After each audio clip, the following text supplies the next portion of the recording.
Hey guys, this is Julie again, Juliet Jones. Thanks so much for listening to my stories. Dave does such a fantastic job telling them. In this episode, my sister Eve has been gone a long time. I think it might be time to go out and search for her. What do you think? Come on in and enjoy the show.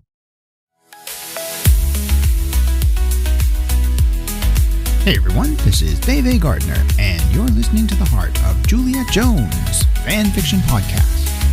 This is part 23 of Chasing a Dream, based on the vintage daily comic strip called The Heart of Juliet Jones, with characters and stories, originally written by Elliot Kaplan and illustrated by Stan Drake in 1961.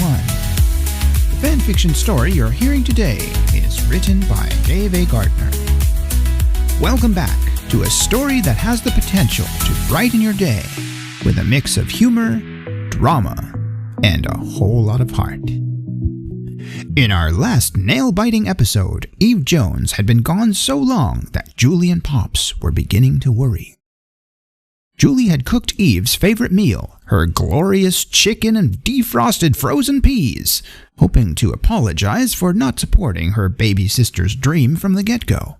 But her celebratory meal soon turned into fretful anxiety as the hand on the clock slowly clicked another minute, and the cuckoo bird tweeted at the top of yet another hour. Pops was drying the same dish for nearly 30 minutes, wondering who this Glenn Sabine really was. Perhaps some nut job who invited teenage girls to his hotel room for kicks. With Eve being gone so long, it was time to get to the bottom of it. Let's listen in to part 23. When is Eve coming back?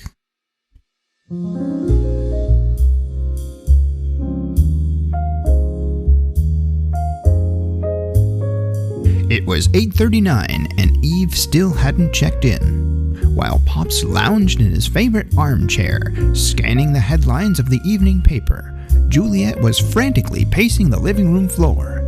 She had read almost every magazine in the stack about 3 or 4 times. Well, maybe in all honesty, she hadn't read a single word, but flipping through the pages and perusing photos of the latest dresses and fashion icons counted, didn't it? And where the hell was Eve? She took a breath, albeit a very long one, to calm her nerves. Pops had said half an hour. Well, she would give her sister 30 minutes, and no more. That 30 minutes was about to expire.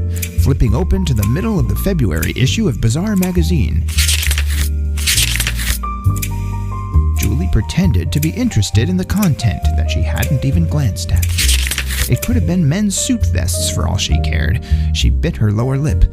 Counting down the seconds from 50, Julie spied her coat on the rack from across the room. It would take very little to rush to it, throw it on, and speed in her baby blue jalopy over to the Devon Hotel and rap on some doors. And when she found Eve, she would drag that Glenn Sabine out of the hotel by his skivvies. Kind of a male host, famous or not, shows up unannounced and invites his female contestants to meet him in his hotel room? It didn't take a mayor to sound the warning bells on that one. Now Eve was late, returning home, missing her favorite meal, missing Julie's cooking. 21, 20, 19. Another flip of the page, and another, as her eyes were glued to the coat rack. 10, 9. Close enough, she was out of here. Okay, let's go. Just then, the double door shutters to the living room swung open to reveal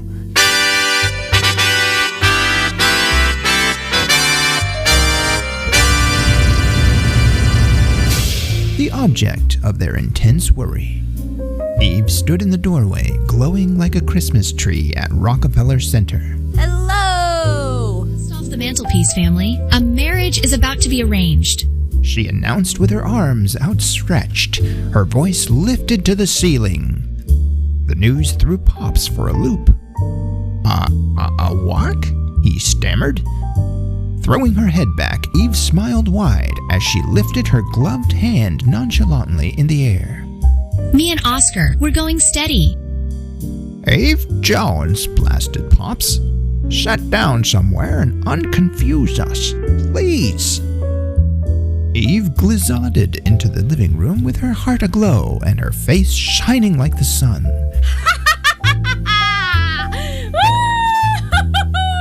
Julie knew her sister. If Eve had held in the news any longer, she would burst like a geyser.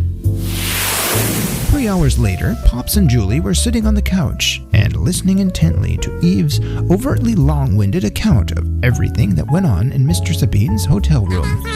Pops was fading, his eyes glazing over as his head dropped.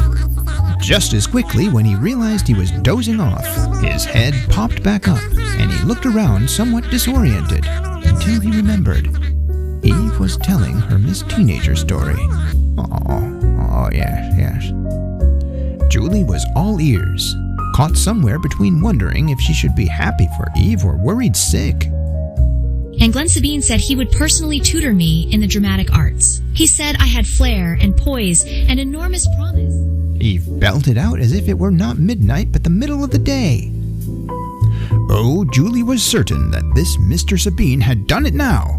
Personally tutoring Eve? It took all of Julie's strength not to jump up from the couch and simultaneously jump to conclusions on that one.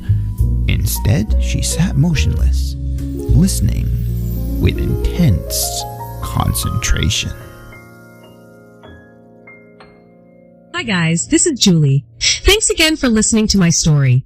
It's always a pleasure to spend time with you. If you liked what you've heard, why not go ahead and subscribe to this podcast? Have a great week, and as Dave always says, like Juliet, that's me, may love always bloom in your heart, like a rose.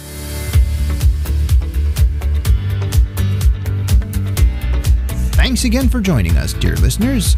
As a reminder, if you're interested in reading more romantic stories by author Dave A. Gardner, be sure to check out the selection of life-changing and inspiring books listed on my website. That website address is authordaveagardner.com.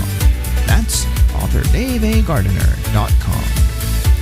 You've listened to the Heart of Juliet Jones fan fiction podcast. Until next time, dear listeners, may joy and peace be yours. And like Juliet, may love always bloom in your heart like a rose. Hey everyone. This is protagonist number 2, Eve Jones. So now you know how excited I am about this new opportunity to learn the skills of the theater from Glenn Sabine. Thanks, Dave, for telling my story today. Did I mention I love Dave's romance novels? You should totally check them out. See you all in the next episode. Bye.